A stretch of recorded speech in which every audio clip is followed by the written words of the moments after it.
السلام علیکم۔ پروگرام صحافی میں مطیع اللہ جان۔ پاکستان کے پڑوس میں ایک نئی جنگ تیار ہے۔ امریکہ نے ایران کی حکومت کو دھمکی لگائی ہے کہ اگر اس نے احتجاج کرنے والے ایرانی شہریوں پر تشدد بند نہ کیا تو امریکہ کسی بھی وقت حملہ کر سکتا ہے۔ اس کے ساتھ ہی صدر ٹرمپ ایک قدم آگے گئے ہیں اور ایران کے احتجاج کرنے والے شہریوں سے کہا ہے کہ وہ اپنا احتجاج جاری رکھیں اور امریکہ ان کی مدد کو آئے گا۔ یہ پہلی بار نہیں کہ پاکستان یا اس خطے کے ممالک کو یا لوگوں کو امریکہ نے مدد کا وعدہ کیا۔ 1971 میں جب پاکستان بھارت کے ساتھ نبردآزما تھا، جس جنگ کے بعد بنگلہ دیش وجود میں آیا، تو اس وقت بھی 7th فلیٹ جو امریکی بحریہ کا ایک مشہور بحری بیڑا تھا، اس کے آنے کی خبریں تھیں اور میڈیا میں یہ چرچا عام تھا کہ امریکہ اپنے اتحادی پاکستان کو بچانے کے لیے اپنا 7th فلیٹ بھیج رہا ہے۔ مگر اب کی بار معاملہ فلیٹ تک نہیں، اب کی بار ایران کے شہریوں سے کہا جا رہا ہے کہ ان کو بچانے کے لیے امریکہ آئے گا، امریکی حکومت۔ اور اب کی بار شاید وہ امریکی صدر بھی نہیں، اب کی بار صدر ڈونلڈ ٹرمپ ہیں جو کر بھی گزرتے ہیں۔ اور ابھی کچھ عرصہ پہلے ہی ایران کے ایٹمی اثاثوں کے اوپر بھی امریکی حکومت نے بڑے زبردست حملے کیے اور یہ دعویٰ کیا کہ ایران کی ایٹمی صلاحیت کو مکمل طور پہ تباہ کر دیا گیا ہے۔ اسی سلسلے میں آپ بات کریں گے اس خطے میں تیزی سے بدلتی ہوئی صورتحال اور امریکی صدر کی دن بدن بڑھتی ہوئی دھمکیاں۔ میں جوائن کیا ہے پاکستان کے سابق سیکرٹری خارجہ، بہت سینئر سفارتکار جناب شمشاد احمد نے، جو 1965 میں فارن سروس سے منسلک ہوئے تو سب سے پہلے ان کی تقرری بطور سفارتکار ایران میں ہی ہوئی تھی۔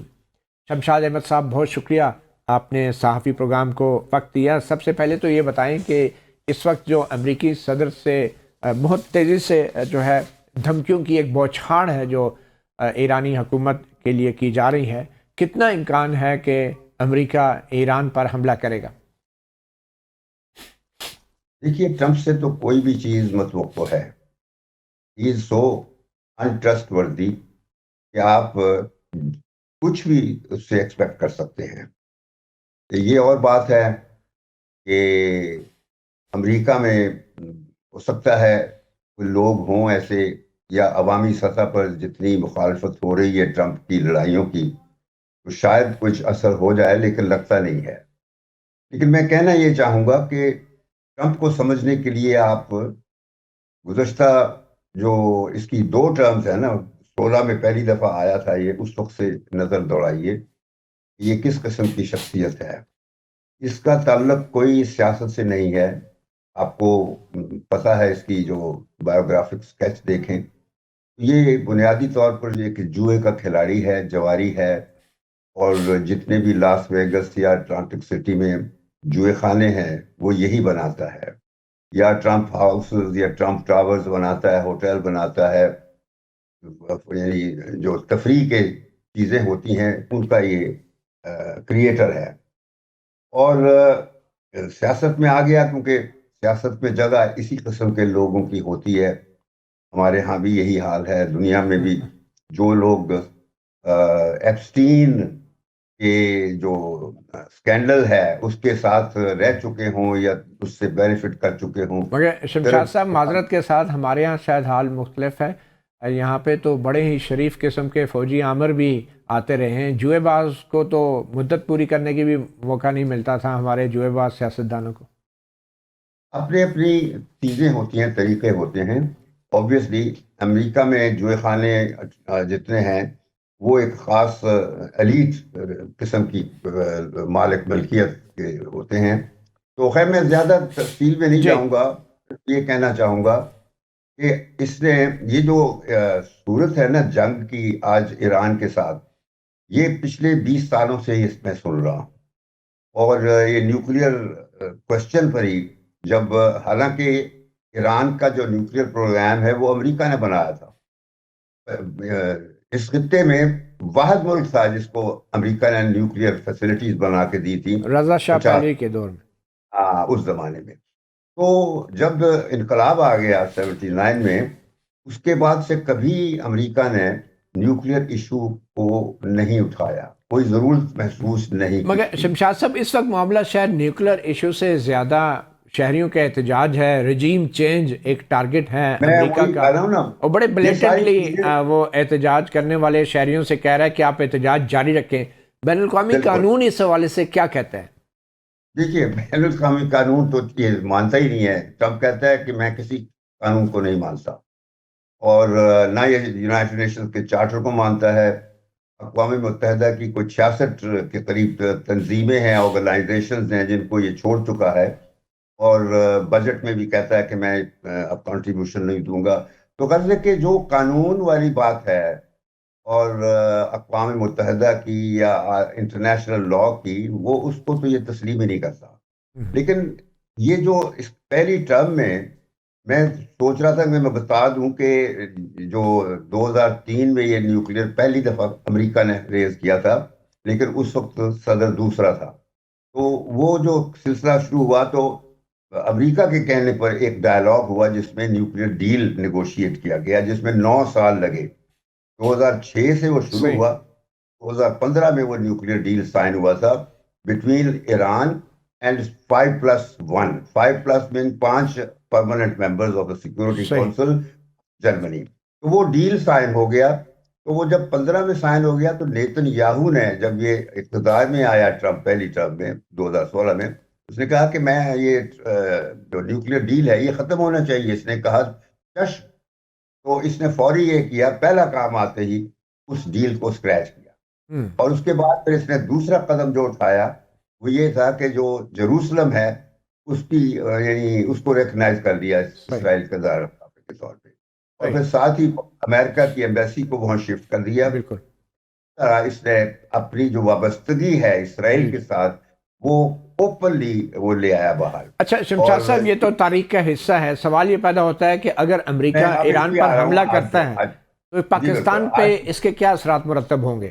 میں بتاتا ہوں آج کی سچویشن میں بتاتا ہوں کہ اب یہ جو ہے, لیکن اس سے پہلے آپ ضرور یہ سوچ لیجئے کہ اس نے مسلم ممالک سے ریکگنائز کروانا شروع کیا تھا ابراہم اکارڈز کے ذریعے سے, جس کے بعد پھر اس کے اختلافات پیدا ہوئے سعودی عرب کے ساتھ پہلی ٹرم میں. حالانکہ اس نے کمٹ کر لیا تھا کہ میں ریکگنائز کروں گا, لیکن نہیں کیا.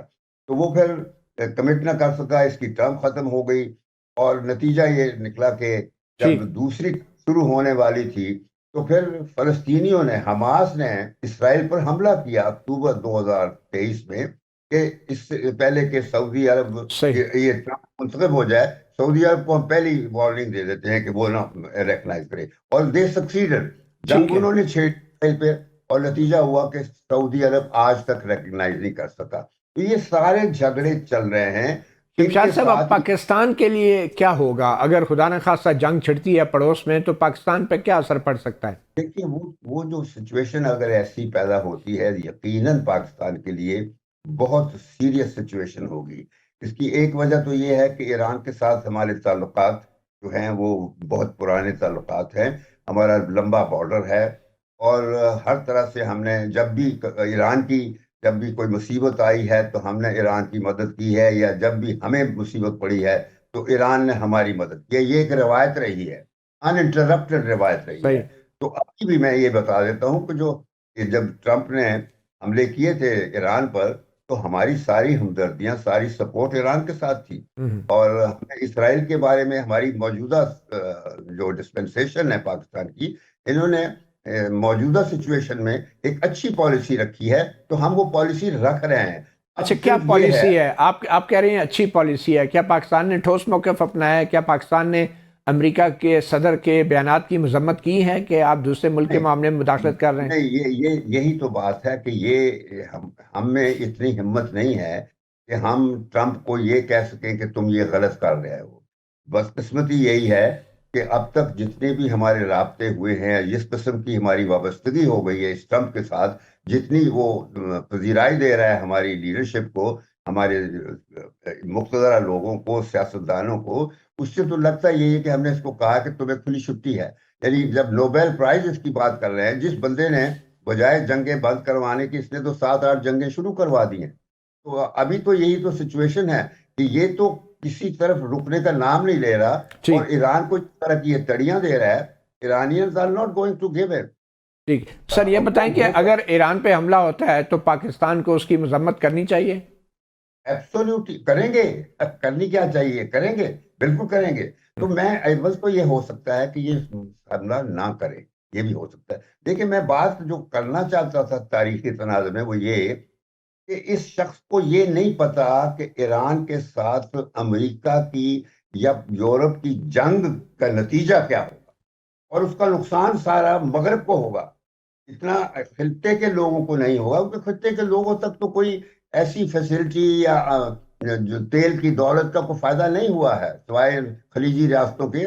مقصد میرا کہنے کا ہے کہ 20 سال پہلے سے یہ جنگ کے امکانات ہر وقت سوچا جا رہا تھا کہ ایران پہ حملہ ہوگا. میں ہمیشہ کہتا کہ ایران پہ امریکہ یا یورپ حملے کا نہیں سوچ سکتا.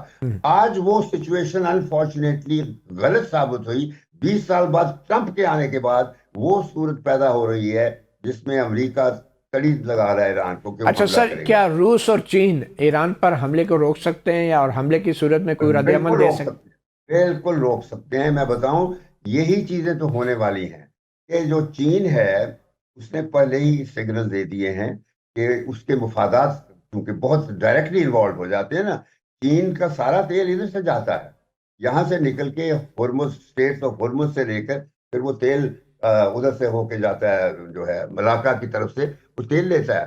اور وہ کچھ تیل ادھر سے لیتا تھا وینزویلا سے جو ٹرمپ نے بند کروا دیا. اصل وہ جو وینزویلا پہ جھگڑا ہوا ہے وہ کوئی نارکوٹکس یا کوئی ایسی ڈرگز والا کا قصہ نہیں تھا. وہاں بھی ٹرمپ نے اینٹی چائنا کام کیا ہے کہ چائنا کو وہاں سے تیل، چائنا خریدتا تھا تیل اپنی چائنیز یوان کرنسی میں. بالکل دراصل وہ اچھا سر یہ بتائیں کہ کیا امریکہ ہوا سے بمباری کر کے نیچے زمین پر حکومت بدل سکتا ہے؟ دیکھیں اس طرح ایرانین جو ہے نا وہ نئی ایرانین نیشنلسٹک قوم ہے. میں بتاؤں یہ ضرور یہ ہے کہ وہ موجودہ حکومت سے اکثر لوگ تنگ ہیں وہاں، بالخصوص آج کل وہاں کی تاجر برادری ہے کیونکہ وہ تاجر برادری ہمیشہ رول پلے کرتی ہے جب بھی کبھی حکومت چینج ہوئی ایران میں. لیکن وہ حکومتیں پھر اندرونی طور پر چینج ہوتی ہیں، باہر سے کوئی رجیم آج تک چینج نہیں ہوئی ہے. صرف انقلاب آیا ہے ایک بہت بڑا جو ہوا ہے. اس سے پہلے جب بادشاہ سے پہلے دوسری فیملیز ہوتی تھی اندرونی طور پر چینجز آتی رہی ہیں ایران میں. امریکہ کا جو حملہ ہوگا اس سے بلکہ ایران میں بہت بڑا ریئیکشن پیدا ہوگا. ساری دنیا اس کے خلاف ہوگی، نہ صرف ساری دنیا بلکہ چائنا اور رشیا غالباً وہ ہونے نہیں دیں گے. میں بتا دوں یہ بھی ہو سکتا ہے کیا فزیکلی ریئیکٹ کریں گے؟ بالکل بالکل وہ کریں گے. Thank you sir, thank you. ہوگی وہ ایسے اقدامات لیں گے جس سے ٹرمپ کوئی ایسی کارروائی نہیں کر سکے. چلیں ٹھیک ہے، بہت شکریہ سابق سفیر پاکستان اور سابق سیکرٹری خارجہ شمشاد احمد. ایک چھوٹی سی بریک لیتے ہیں. Welcome back. سابق سیکرٹری خارجہ کو آپ نے سنا. ہمیں جوائن کیا ہے ایران سے، دارالخلافہ تہران سے صحافی جناب جان حسین نے، اور ہمیں واشنگٹن سے جوائن کر رہے ہیں سینئر جرنلسٹ اور تجزیہ کار جناب انور اقبال. جان حسین، پہلے میں آپ کی طرف آنا چاہوں گا. کیا ایگزیکٹلی صورتحال ہے اور کیا ایران کی حکومت جو ہے اس وقت بھی مکمل کنٹرول میں ہے، اور کیا کچھ جو ڈپارٹمنٹس ہیں یا کچھ جو شہر ہیں، کیا احتجاج کرنے والے شہری جو ہیں وہاں پہ کتنے وہ غالب ہیں اور کیا صورتحال ہے؟ تھینک یو سو مچ متی اللہ جان صاحب مجھے انوائٹ کرنے کے لیے. جو پروٹیسٹ شروع ہوئے 28 دسمبر کو آرگینکلی اور اوتھینٹک پروٹیسٹ ہوئے، جینوئن پروٹیسٹ ہوئے، آہستہ آہستہ وہ رائٹس میں تبدیل ہوئے اور مینوفیکچرڈ وائلنس اس میں جو ہے ڈالی گئی. تھرسڈے اور فرائیڈے کو وائلنس ایک دم سے اسکلیٹ کی، بہت زیادہ ہو گئی، جس کے بعد گورنمنٹ نے اعلان کیا کہ اب رائٹرز کے ساتھ سختی سے نپٹا جائے گا. جبکہ پروٹیسٹرز کو اجازت ہے کہ وہ پروٹیسٹ کریں، لیکن رائٹرز کے ساتھ جو بھی دکھا اس کے ساتھ سختی سے اقدامات اٹھائے جائیں گے. اس کے بعد بالکل میں بھی ڈاؤٹ فل تھا کہ سچویشن کیسی ہوگی، لیکن یہاں پہ بالکل کنٹرول میں آ گئی ہے سچویشن. اینڈ IRIB جو براڈ کاسٹنگ اتھارٹی ہے یہاں پہ، اس نے صبح ٹویٹ کیا تھا کہ there are no incident reports. ان کا بیان یہ کہ کوئی انسیڈنٹ رپورٹس پروٹیسٹ کی یا وائلنس کی نہیں ہوئی پچھلے گھنٹے میں. تو کافی فرائیڈے کے بعد سے کافی سچویشن انڈر کنٹرول ہے، کوئی پروٹیسٹ کی رپورٹس لوکل جرنلسٹک چینلز میں بھی نہیں آ رہی، اور جو ایران کی آفیشیل اتھارٹیز ہیں وہ بھی یہی کہہ رہی ہیں. ٹھیک ہے. ساتھ ہی ساتھ ساتھ ہی ساتھ ایک کنیکشن ڈائریکٹ کالز کا بحال کر دیا گیا ہے ان لوگوں کے لیے جو ایران سے باہر رابطہ کرنا چاہتے ہیں اپنی فیملیز کو، جیسا کہ مدثر ٹیپو صاحب نے بھی بتایا ہے، اپنے پوسٹ میں اناؤنس کیا ہے. تو things have become normalised and situation is completely under control as I see it right now. اچھا، انٹرنیٹ جو ہے وہ پورے ملک میں بند کر دیا گیا تھا، اس وقت کیا صورتحال ہے؟ آپ کو تو لگ رہا ہے کہ آپ کو اویلیبل ہے، لیکن باقی ملک میں کیا صورتحال ہے انٹرنیٹ کی؟ جی انٹرنیٹ بالکل بلیک آؤٹ ہے، گلوبل کمیونیکیشن سسٹم سے بلیک آؤٹ کیا ہوا ہے. لوکل ایرانی انٹرنیٹ چل رہا ہے، لوکل ایپس چل رہی ہیں. جہاں تک میری بات رہی، میرے پاس کیونکہ میں رجسٹرڈ جرنلسٹ ہوں تو میرے پاس پرمیشن ہے، اسپیشل ایکسیس ہے، تو that is why it's open. But internet ویسے بند ہے، عام عوام نہیں رابطہ کر سکتی کسی سے بھی بیرون ملک انٹرنیٹ کے تھرو. دیٹ از اسٹل مطلب ابھی چل رہا ہے وہ، لیکن لوکل انٹرنیٹ کھلا ہوا ہے، کمیونیکیشن لوکل جو ہے وہ کھلی ہوئی ہے. ٹھیک ہے. اچھا، میں انور اقبال صاحب کی طرف جانے سے پہلے آخر میں پوچھنا چاہ رہا ہوں جان حسین صاحب کہ امریکی صدر جو بار بار ایران کے احتجاج کرنے والے شہریوں کو بظاہر اکسا رہے ہیں اور کہہ رہے ہیں کہ احتجاج جاری رکھیں، تو امریکی صدر کے ان بیانات کا کتنا اثر لیا جا رہا ہے ایران کے اندر، اور کیا واقعی ان بیانات کا اثر پڑ رہا ہے ایران کی سالمیت پہ؟ جی، ایرانی پروٹیسٹرز کی بہت فکر ہے ٹرمپ صاحب کو. جرمنی میں جو فلسطین کے پروٹیسٹ ہو رہے ہیں، اور یو کے میں ہو رہے ہیں، اور لاس اینجلس میں ہو رہے ہیں، یا غزہ میں جو بھی ہو رہا ہے اس کا کسی کو کوئی فرق نہیں پڑتا، لیکن ایران میں بالکل ان کو کنسرنز ہیں. اس سے جہاں تک فرق کی بات ہے کہ فرق پیدا ہو رہا ہے یا نہیں ہو رہا، دیکھیں جب ایرانی عوام کو، مطیع اللہ جان صاحب قدیم ہسٹری ہے ایران کی اور بڑے نیشنلسٹک لوگ ہیں، جب کوئی فورن انٹرفیئرنس ہوتی ہے، لیڈر کوئی پیغام دیتا ہے کہ بھئی ایسا کرو، تو عوام جو ہے نا وہ الٹا ڈیوائڈ ہونے کی یونائٹ ہو جاتی ہے. جو اپوزیشن ہے یہاں پہ، ریفارمسٹ اور پرنسپلسٹ دو پولیٹیکل پارٹیز ہیں، جو اپوزیشن ہوتی ہے وہ بھی یونائٹ ہو جاتی ہے ایک ساتھ. تو آئی تھنک یہی چیز دیکھی گئی. آپ نے ریلیز کی ویڈیوز دیکھی ہوں گی کہ کتنا ان ریلیز میں، جو پرو گورنمنٹ ریلیز تھی، جو اینٹی رائٹر ریلیز تھی، اس میں کتنا رش تھا. تو سینٹیمنٹ یہ نظر آ رہا ہے کہ لوگوں نے ٹرمپ کے جو بیانات ہیں اس کو نیگیٹولی لیا ہے. وینسڈے کو دوبارہ ایک اور ریلی ہو رہی ہے جس بات میں بتا دوں، تو بالکل نیگیٹولی اس کو لیا ہے. اور ایرانی گورنمنٹ بہرحال یہ پریپیئر کر رہی ہے کہ کسی بھی وقت امریکہ اٹیک کر سکتا ہے، اس کے لیے تیاری گورنمنٹ کر رہی ہے. At the same time they are open for negotiation so far as Mr Araghchi has sad.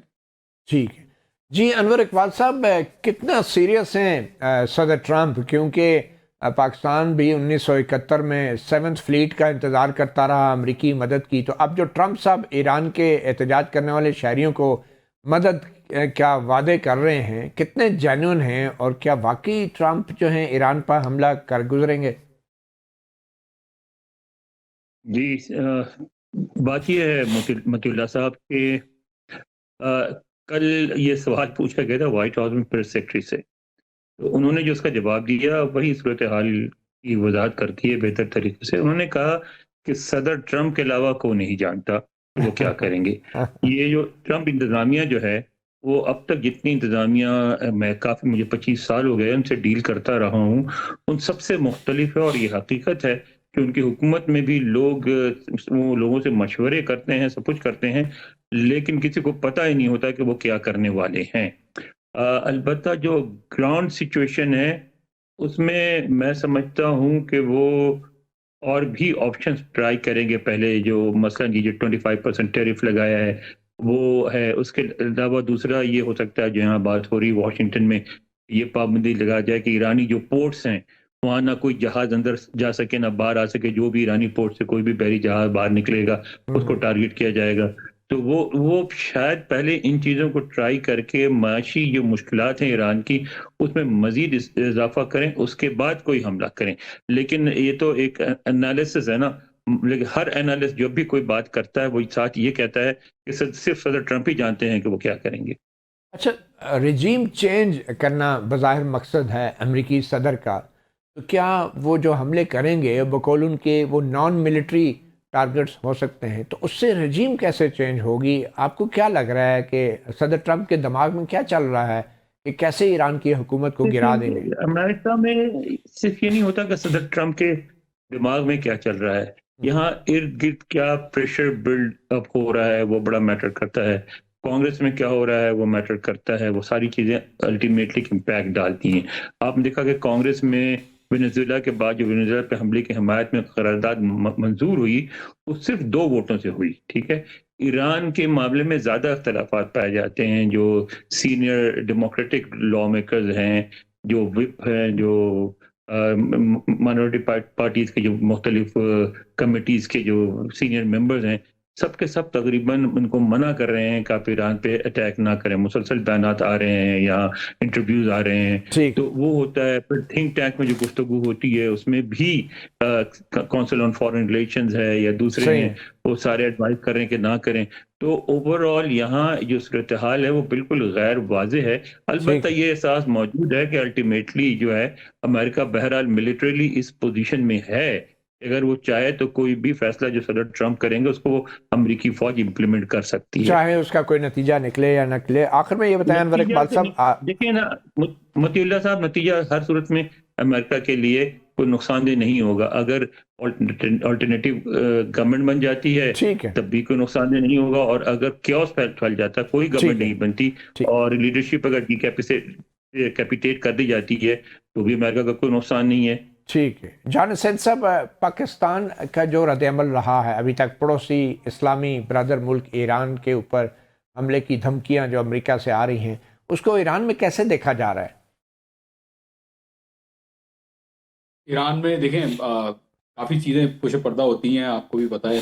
بڑا سپورٹ پاکستان نے کیا ہے ایران کا پش پردہ بھی، اور نارملی جو سامنے آ کے 12 ڈے وار میں بھی انہوں نے اسٹیٹمنٹ دیا تھا۔ تو ایکسپیکٹیشن یہی ہے کہ انشاءاللہ یہاں جو وہ ہے پاکستان میں بیان بھی جاری کیا جائے گا، اور مختلف جگہوں پہ بولا بھی جاتا ہے گورنمنٹ آفیشلس کے ذریعے، تو بڑا اپریشیٹو ہوتی ہے ایرانی عوام۔ اور آپ یہ چیز نوٹس کریں کہ پاکستان کے لیے، کیونکہ ایک بہرحال ایران کے اوپر اگر کوئی بھی کوٹ ان کوٹ ریجیم چینج کا اٹیمپٹ ہوتا ہے تو پاکستان کے لیے خطرناک بات ہے، کیونکہ اسرائیل کا جو نیٹ ورک یہاں پہ ہے، چاہے انارکی کی صورت پھیلے چاہے کوٹ ان کوٹ ریجیم چینج ہو، دونوں صورتوں میں یا تو پہلوی کی اسرائیل اور انڈیا کی جو پاور ہے وہ بڑھے گی، پاکستان کی سائڈ سے بلوچستان میں زیادہ خطرات بڑھیں گے، یا انارکی ہوتی ہے تو ٹیررزم اور یہ والے سارے خدشات جو ہیں وہ اور زیادہ بڑھ جائیں گے۔ ابھی بڑا پاکستان نے ٹھیک، جو ہے وہ بہت اچھی طریقے سے کوئی بھی شرارت نہیں ہونے دی ہے ایران کے اندر، ورنہ بلوچستان میں دیکھیں نا آپ، پروٹیسٹ نہیں ہوئے بالکل بھی، کوئی صحیح، بھی پاکستان نے اجازت نہیں دی کہ کوئی زمین کو یوز کرے ایران کے خلاف۔ تو آئی تھنک یہ بہت اچھی چیز ایک ہوئی ہے اور چلیں، ایسا ہی رہنا چاہیے۔ بہت شکریہ جان حسین اور انور اقبال، صحافی پروگرام کو آپ نے وقت دیا۔ ایک چھوٹی سی بریک کے بعد بات کریں گے قمر زمان کائرہ سے، اور پاکستان کی جو اس وقت سیاسی صورتحال بنی ہے اس سے متعلق گفتگو ہو۔ Welcome back. خطے کی سیاست سے اب ملکی سیاست کی طرف آتے ہیں۔ ہمیں جوائن کیا ہے قمر زمان کائرہ، سابق وفاقی وزیر، پاکستان پیپلز پارٹی کے رکن سینٹرل ایگزیکٹو کمیٹی۔ بہت شکریہ کائرہ صاحب۔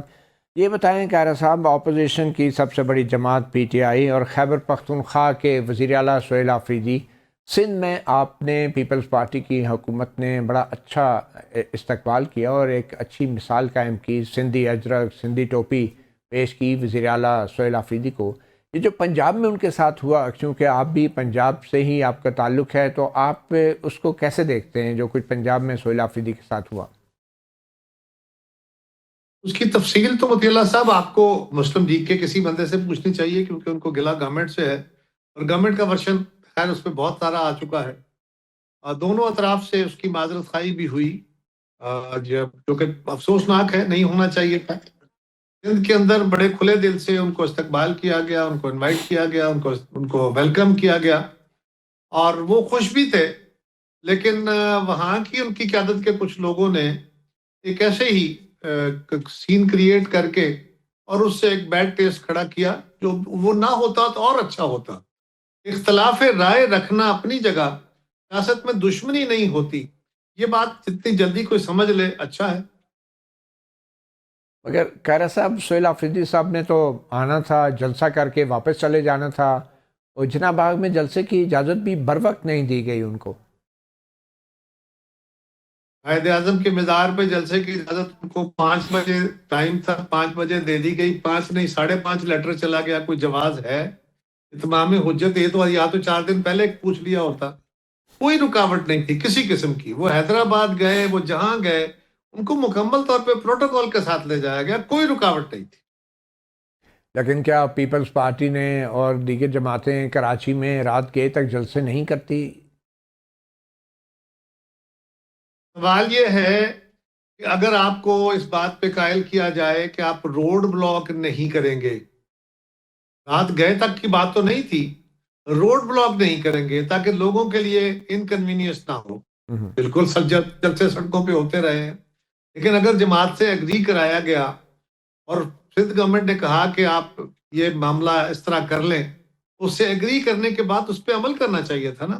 ٹھیک ہے باقی روڈ بلاک کا ایک منٹ ذرا، جی آپ کے چینل کے وہاں کیمرہ مین تھے، باقی چینلز کے تھے، آپ ذرا فوٹیج چلائیے، کون سی سڑک بند کی گئی تھی، کہاں بیریئر لگائے گئے تھے، کون سا بندہ ہے جس کو گرفتار کیا گیا ہے سندھ میں۔ چلیں ٹھیک۔ اچھا سر یہ بتائیں نا کہ اب بلاول بھٹو جو ہیں ان کا اگلا سیاسی ہدف کیا ہے، سیاسی منزل کیا ہے، کیونکہ یہاں پہ تو الیکشن دور دور تک دکھائی نہیں دے رہے، تو کیا بلاول بھٹو وزارت عظمیٰ کے عہدے کے بغیر ایک صوبائی سطح کی ہی سیاست کرتے رہیں گے یا کوئی تبدیلی کا بھی امکان ہے مرکز میں اسلام آباد میں؟ پی ٹی آئی جو ہے وہ بہت جلدی انقلاب لانا چاہتی ہو اور ہمارا راستہ شاید وہ نہ ہو، ہمیں ہمارا سبق یہ ہے کہ ایوولوشن ہونا ہے، اور اس کے نتیجے میں بلاول صاحب بطور اپوزیشن کے بھی، بطور حکومتی اتحادی کے بھی، بطور وزیر کے بھی، اور بطور ایک بڑی جماعت کے سربراہ کے بھی وہ اپنی ذمہ داریاں ادا کر رہے ہیں۔ الیکشن جب وقت آئے گا الیکشن کا تو بالکل الیکشن ہوں گے، اور ان الیکشن کے ذریعے ہی آئیں گے بلاول صاحب، اور کسی ذریعے سے اقتدار میں نہیں آئیں گے، صرف الیکشن کے ذریعے عوام کا ووٹ لے کے آئیں گے، اور انشاءاللہ آئیں گے۔ اور وہ الیکشن جلد نہیں ہونے والے؟ نہیں، جلد تو کرانے ہی نہیں ہے نا جی، الیکشن کا ٹائم تو جب ٹائم ہوگا تب ہوگا نا۔ آپ کی خواہش ہو سکتی ہے جلدی الیکشن ہو جائے، آپ ذرا جو لوگ الیکشن لڑتے ہیں ان سے پوچھ کے دیکھیے نا۔ قاہرہ صاحب، سہیل آفریدی کے سندھ و پنجاب کے وزٹ سے تو لگتا ہے نوجوانوں کی بڑی تعداد جو ہے پی ٹی آئی کی طرف راغب ہے، اور اس حوالے سے کچھ مین اسٹریم میڈیا پہ بھی اور سوشل میڈیا پہ بھی یہ خبر گرم ہے کہ شاید حکومت ترمیم کے ذریعے ووٹر کی جو حد ہے وہ بڑھا کر 24 سال کر رہی ہے، تو اس سے نوجوانوں کی بڑی تعداد ووٹ کے حق سے محروم بھی ہو سکتی ہے۔ ویسے اگر یہ تجویز آتی ہے باقاعدہ طور پہ تو کیا پیپلز پارٹی ایسی تجویز کو سپورٹ کرے گی؟ مفتی اللہ صاحب، پہلی بات تو یہ ہے کہ لاہور میں بھی اور کراچی میں بھی کوئی لاکھوں کے کراؤڈ نہیں تھے۔ کراچی میں تو ان کو کوئی رکاوٹ نہیں تھی، حیدرآباد میں بھی کوئی رکاوٹ نہیں تھی، لوگ ان کے استقبال کے لیے نکلے جتنے تھے، وہ آپ کو بھی پتا ہے، وہ فوٹیج آپ کے پاس موجود ہے، جو نیوٹرل میڈیا کی رپورٹ ہے وہ چلا کے دیکھ لیجئے کتنے تھے۔ بہرحال ہم یہ نہیں کہہ رہے کہ وہ پاپولر نہیں ہیں، نوجوانوں کا جو ٹرینڈ ہے، اگر آپ کا خیال ہے کہ ہم نوجوانوں کا ٹرینڈ بدلیں تو کیا خیال ہے کہ ہم آپ عمران خان کو ڈاؤن کرنا چاہتے ہیں، ان کی جماعت سے لوگوں کا ووٹ چھیننا چاہتے ہیں؟ نہیں، بالکل نہیں۔ لوگوں کا آزادانہ رائے ہے، جس کے ساتھ چاہیں چلیں۔ رہی بات یہ کہ نوجوانوں کا حق چھیننا، تو جو آپ سوال کر رہے ہیں مجھ سے، آپ کی خبر کا سورس کیا ہے؟ کوئی حکومت کے اندر ڈسکشن ہوئی ہے، اسمبلی میں کوئی بات آئی ہے، کوئی بل لے ہوا ہے؟ کہاں سے یہ خبر آئی ہے؟ جی کچھ جرنلسٹ ہیں، کچھ سینئر جرنلسٹ ہیں، کچھ اینکرز ہیں، جنید سلیم صاحب ہیں، بڑے معروف اینکر ہیں، اور سوشل میڈیا پہ بھی یہ چیزیں سامنے لائی گئی ہیں کہ حکومت ایسی سوچ رکھ رہی ہے۔ تو میرا سوال تو یہی ہے کہ کیا ایسی سوچ سے آپ اتفاق کرتے ہیں؟ نہیں سر، نہیں، یہ مفروضوں پہ نہیں سر، مفتی اللہ صاحب، مفروضوں پر مبنی سوالات جو ہوتے ہیں نا، ٹھیک یہ ہے، ہم اینکر کے ہاتھ میں ایک بڑا اچھا سوال چلیں ہوتا ہے۔ آپ اصولی طور پہ اس کے خلاف ہیں، مفروضے پہ مبنی سوال کر کے مجھ سے جواب لیں گے، چلیں ٹھیک سوال غائب ہو جائے گا، جواب جو ہے یہ بتائیں، ویسے آپ کی پارٹی جو ہے کسی ایسی تجویز کو سپورٹ کرے گی کہ جس میں ووٹر کی جو عمر کی حد ہے وہ 24 سال 25 سال کر دی جائے؟ کوئی ایسی میں آپ کے ہر اس سوال کا جواب دوں گا جو کسی کنکریٹ صورتحال پہ ہوگا۔ یہ ایک مفروضہ ہے نا، مفروضے کے اوپر تو آپ مجھ سے جواب لے کے میرا سوال اپنا غائب کر دیں گے اور اس کو ہائی لائٹ کر کے سر مسئلہ یہ ہے نا کہ میں نہیں بات کرتا سر، مسئلہ جب تک کوئی چیز کنکریٹ ہوتی ہے تو اس وقت تک آپ لوگ آئین میں ترمیم کر چکے ہوتے ہیں، صبح ہو چکی ہوتی ہے، تو اس لیے ٹائم ہی نہیں ملتا بحث کرنے کا۔ آپ اس سے پہلے بھی آئین میں ترمیم کرنے سے پہلے بھی اگر آپ کو پتہ چل جائے گا ترمیم تو ہم پھر بھی کر لیں گے۔ بہرحال جو ہو چکا۔ اب یہ بتائیں، جو وفاقی کابینہ میں فوجی آپریشن کی آج باقاعدہ منظوری دی گئی ہے اس کی وزیر اعظم شہباز شریف کی طرف سے، آپ کابینہ میں تو نہیں، مگر پیپلز پارٹی کیا اصولی طور پہ خیبر پختونخوا کے اندر فوجی آپریشن، خیبر پختونخوا حکومت کی مشاورت اور ان کو ساتھ لیے بغیر کرنے کی حمایت کرتی ہے؟